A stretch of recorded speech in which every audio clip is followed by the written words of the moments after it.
Welcome back to the Big Three. I'm your host, Adam Dangler. I'm your co-host, Joshua Crowley. And I'm second co-host, Ben Godfrey.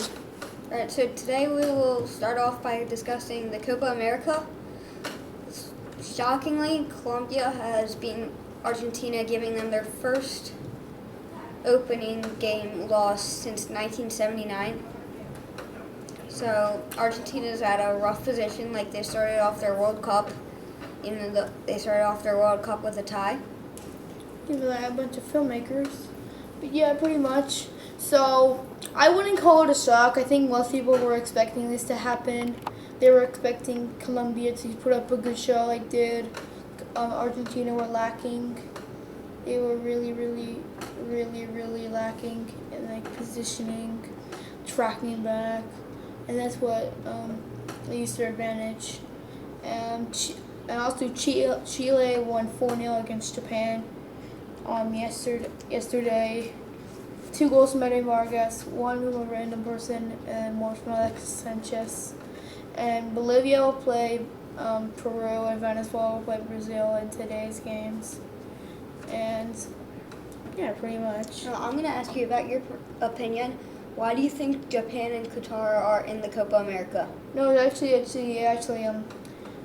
not a why. It's because every year the Copa America and the Gold Cup happens. They have the 2 finalists from every Asian Cup go to the three, unless it's Australia. Obviously, they have 3rd place instead.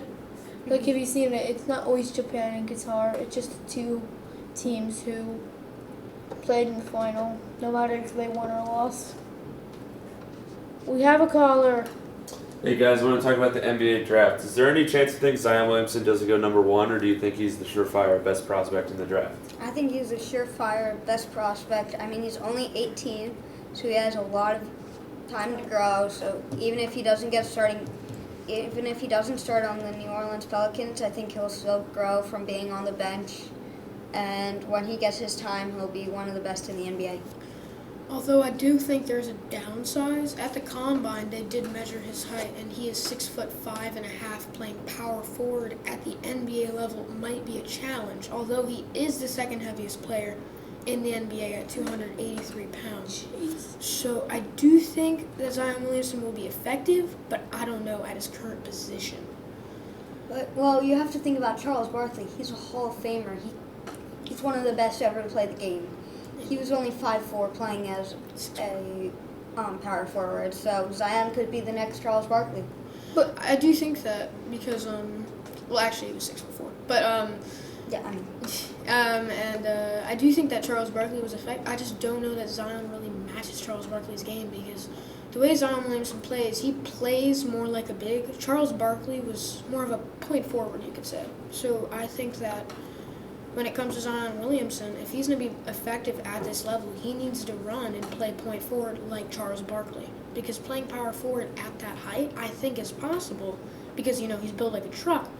But I don't know if it's possible for him to affect his exact position. All right, and that's going to do it today. So thanks for watching, and that's it for the Big Three.